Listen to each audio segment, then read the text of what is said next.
Welcome to the Burn Bootcamp podcast. I'm your host, Morgan Klein, co-founder and CEO, along with my husband and company visionary, Devan Klein.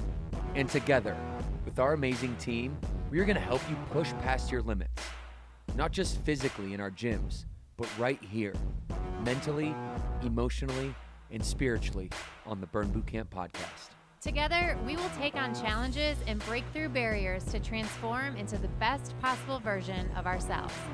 We are more than a gym. We are a community. Your community.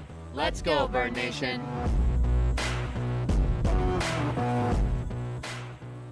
All right, Burn Nation, welcome back to the Burn Bootcamp podcast. I am your co-host, DK. This is the Ask DK Anything episode. All right, you got a HQ Crew episode, an interview, and during this season of life, you might have a Ask DK Anything episode with me, 2 podcast episodes every single week.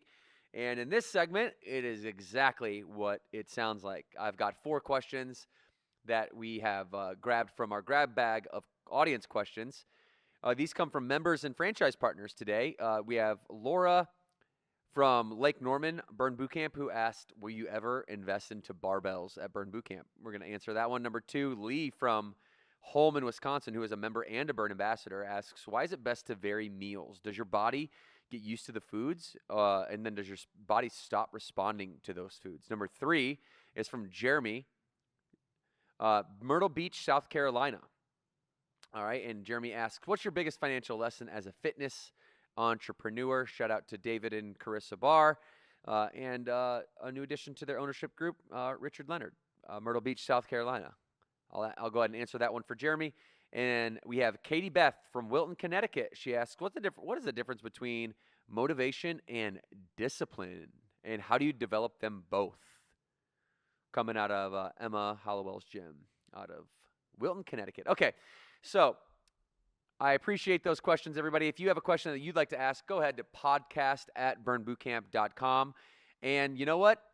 Let's get to it. All right, let's get to it. We're going to go right to Laura's question. Will Burn Bootcamp ever invest into barbells? Well, Laura, will Burn Bootcamp ever invest into barbells? I'll never say never, but I would say right now that is not in the plans. I will say that Burn Bootcamp falls in love with its members and your results in your health and happiness, and not what our idea of a fitness protocol is. Okay, we believe in strength training and conditioning and community-based fitness. We believe in periodization. You call those training cycles.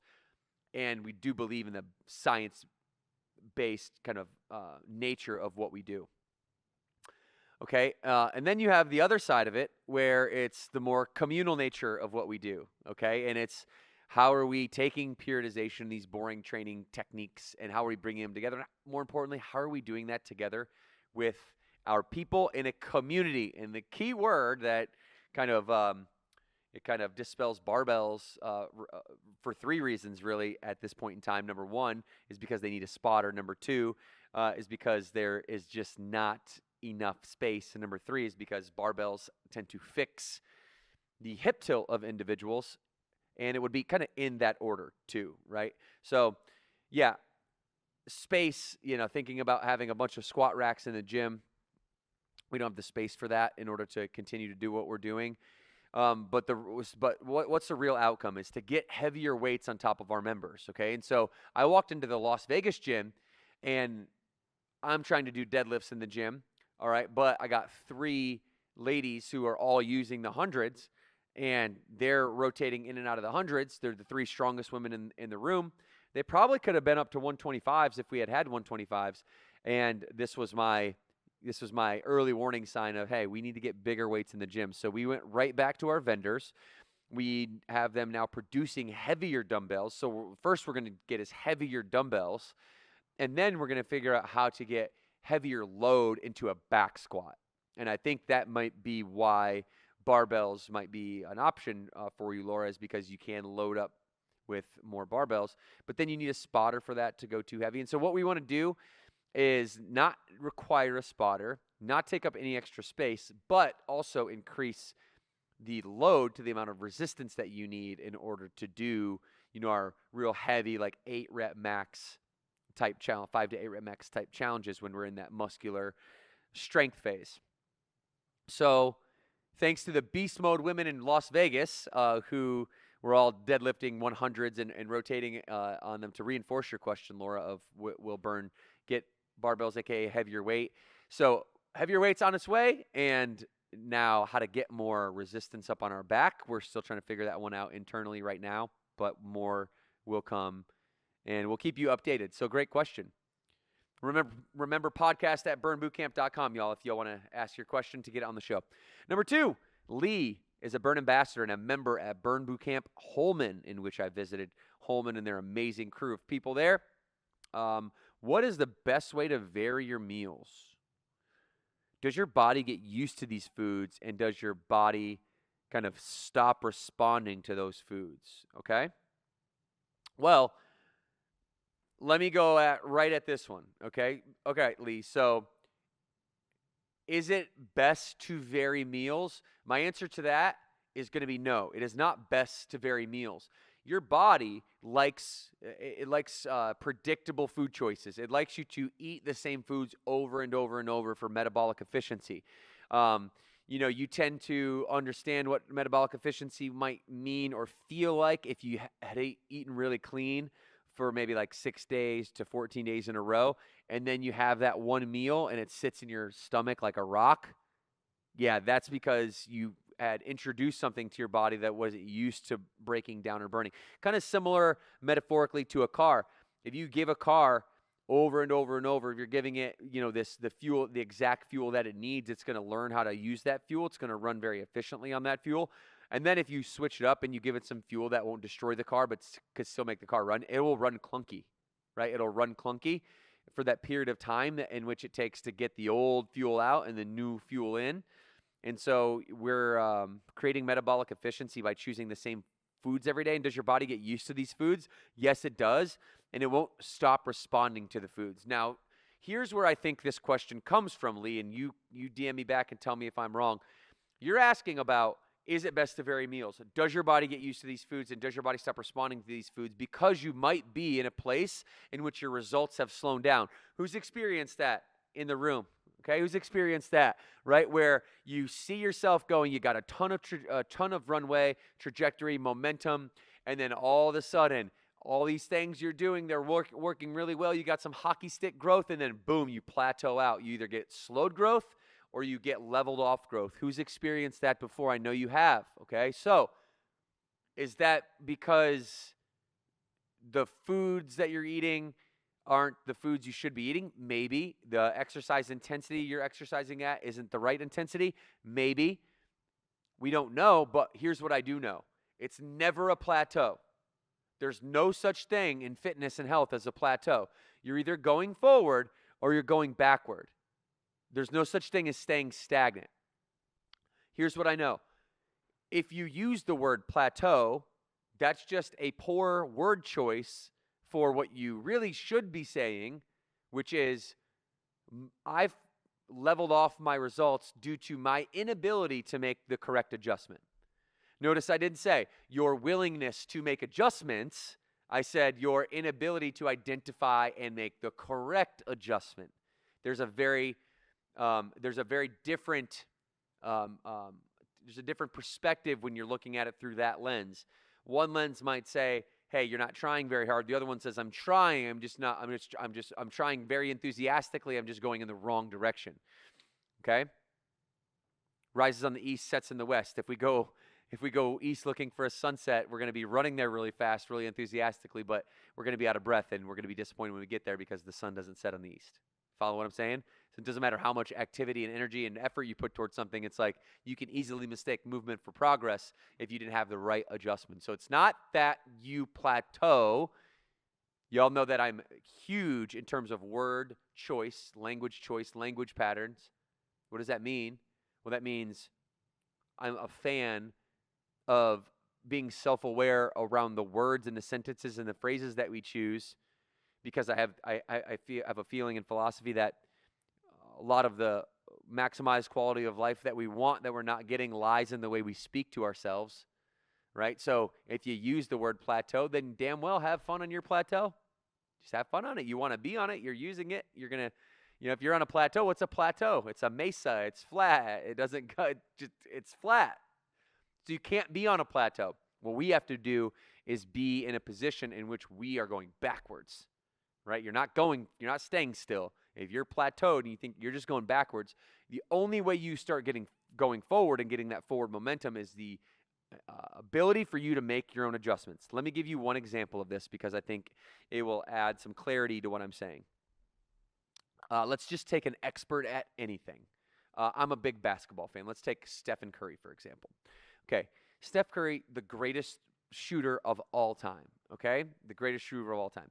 He still has bad games, okay? Steph still has bad games. So when he goes to the bench and he's talking with Steve Kerr, who's his coach, who's also a great shooter, who also can recognize those little adjustments that Steph needs to make in order to have a better second half because he was putting up bricks in the first, right? And we see them, right? We see them on the sideline and they're like mouthing the shot and they're doing the hand motion and, and Steph's like, oh, okay. And he's shaking his head in affirmation for the advice that Steve Kerr is giving him. And he's like, okay, I got this. And you don't hear what they're saying, but you see him kind of motioning the adjustment. He's like, okay, I got it. And then he goes, 5 for 7 in the second half. And he looks at Steve Kerr on the bench is like, yep, as to say, I made the adjustment. Can you see me working now, coach? Yeah, into Steve Kerr, into Steph Curry, the adjustment, it's very obvious to them, right? Because they're experts, because they've gone a long way. They've had a journey after journey after journey after journey, hockey stick growth and then plateau, and the hockey stick growth and then leveling off, and then big growth and leveling off. And they've repeated this cycle of aggressive results and growth and then in slow results and growth so often that they know that they have to make an adjustment on the technique in order to get better results. You follow what I'm saying?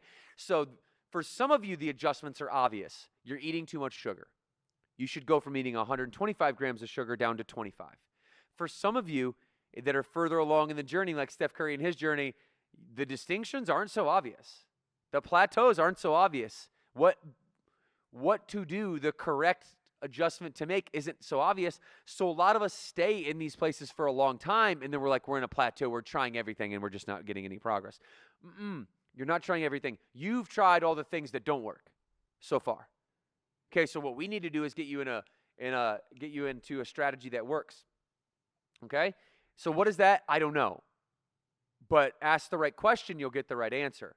But I do know that it's the inability for you to make the correct adjustment is what's stopping you from getting to the next hockey stick style growth and experiencing that fast progression. Oh, and then guess what? This is a cycle. It's going to happen again. I wrote about this in my debut book, Stop Starting Over. You can order it on Amazon. If you email podcast@burnbootcamp, I'll just send you the PDF for free. No need to buy it. But if you like physical hard copies like me, buy it from Amazon. And in there, you're going to see a cycle of motivation and demotivation. And I go deep into this on like 12 pages. It's a normal cycle in humans that we're motivated, that we're demotivated. I'm going to get into that in a question here at the end. But if you'd like to ask a question like Lee, podcast@burnbootcamp.com. Lee, I hope that answers your question, that there is no such thing as a plateau. There is just the inability for you to realize the correct adjustment and make the right adjustment. Try things fast, and if it doesn't work, try something faster. Your ability to find the strategy will be how long you stay in that refractory period. And let me point you in the right direction. 9 times out of 10, for most fitness enthusiasts, for most people on the journey, it is nutrition-based in one of 3 areas. You either too many calories and you don't realize it. You either have too many calories, or you have the right amount of calories and too much sugar and you don't realize it, or you have the right amount of calories and not enough protein and you don't realize it. You follow what I'm saying? So that's about it. Start there, and we can make adjustments from there. But no, Lee, your body wants to get used to the right foods, consistent foods. It wants to be metabolically efficient. It wants to have a normalized response to these foods, and it doesn't want to experience a bunch of dietary diversity. All right. Jeremy from Myrtle Beach, South Carolina asks, this is a financial question today. I love this, people, because our life just isn't about health and fitness. It's health, it's mind, it's body, it's emotion, it's spirit, relationship, time, work, and money. So all the things we're going to talk about. This one is from Jeremy in Myrtle Beach. And as I mentioned, David and Carissa just have a new partner in Richard. And so shout out to the Myrtle Beach, South Carolina crew, doing an amazing job running the business there. And he asked, what's your biggest financial lesson as an entrepreneur? And the way that I took this one was, hey, DK, like, we see you being a successful entrepreneur. We appreciate what you do, putting this opportunity together for the Burn Bootcamp community and leading the way.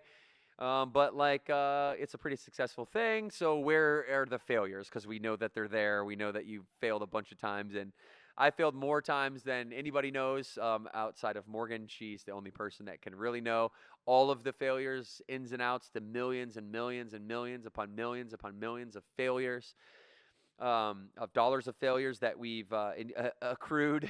We're accruing failures over here at Burn.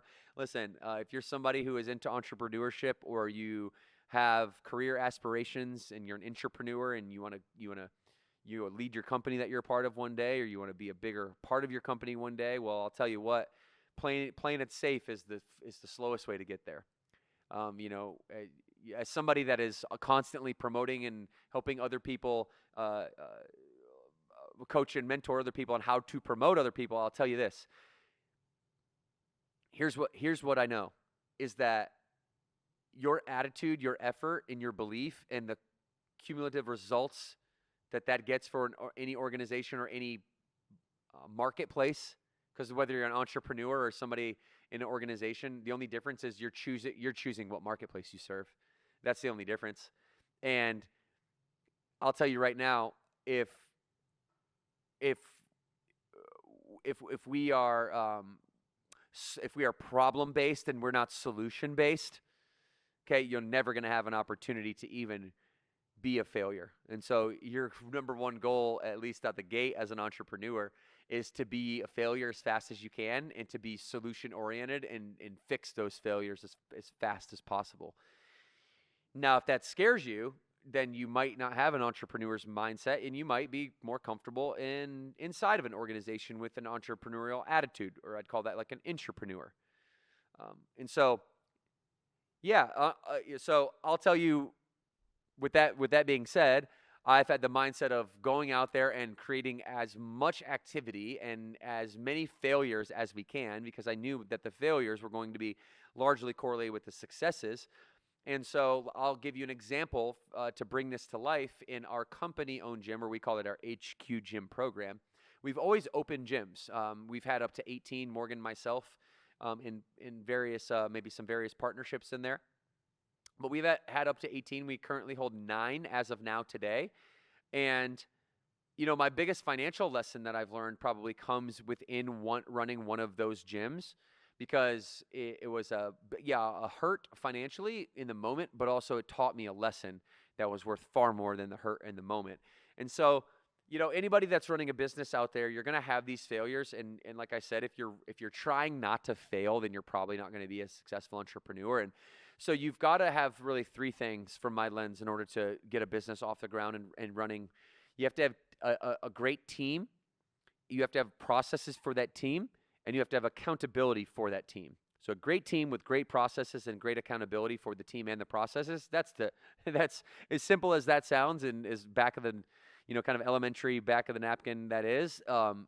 That's the reality, is that it's all about the teams and your ability to create an environment as an entrepreneur, leader, or a team leader that people can thrive in, give them processes that predict success, and then hold them accountable and mentor them when you see mentorship is needed. And so, we were taking over a location that was a franchise partner who did not do these things. And then I went in and I took it over and also did not do these things. And the lesson was learned in a very, very hard way.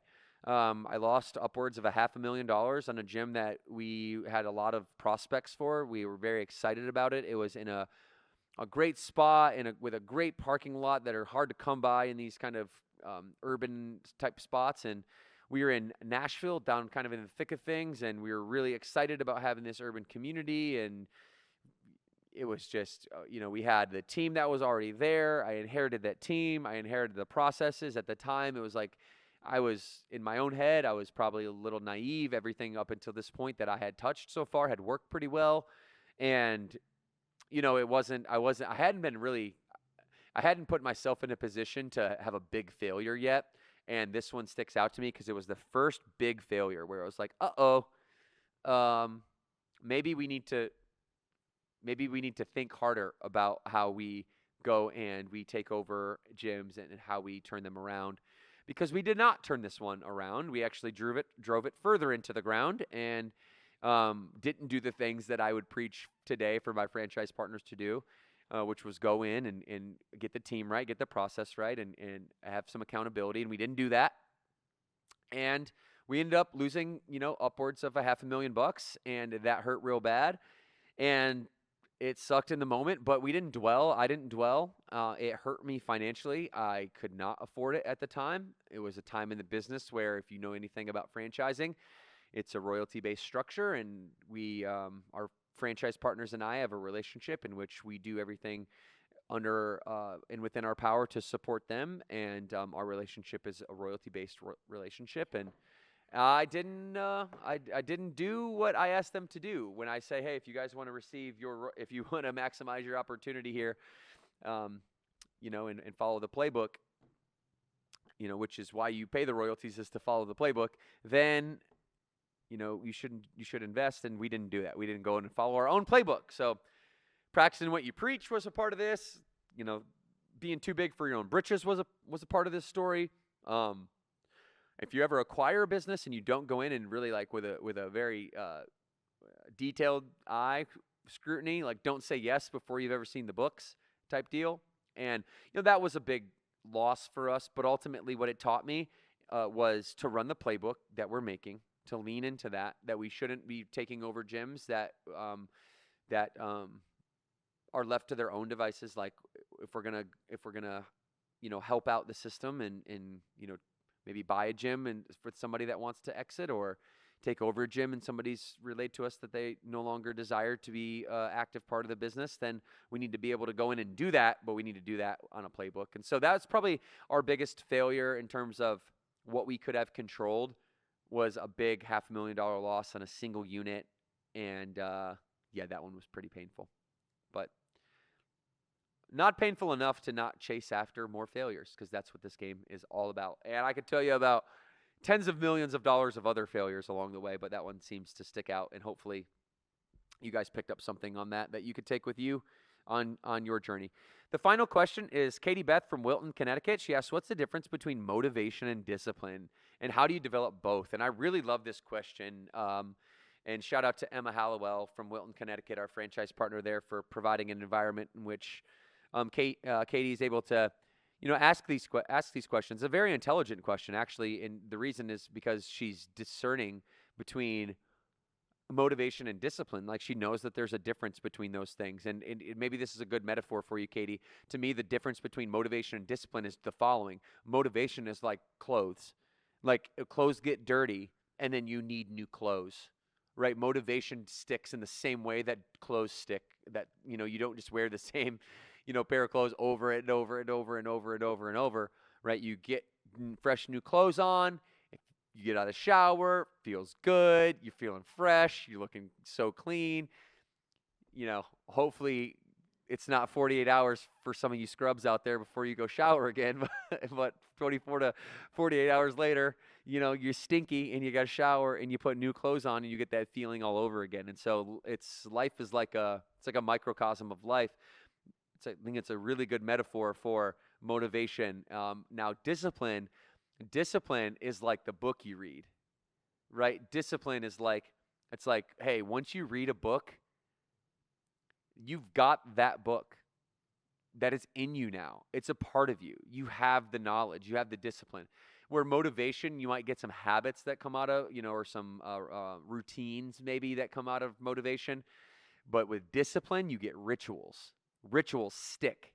Rituals create discipline in itself, and it's a self-perpetuating kind of relationship with your rituals and your discipline, and your rituals and your discipline. And now all of a sudden, I'm building like foundation. I'm planting seeds, but these seeds then turn into these oak trees that become immovable over time.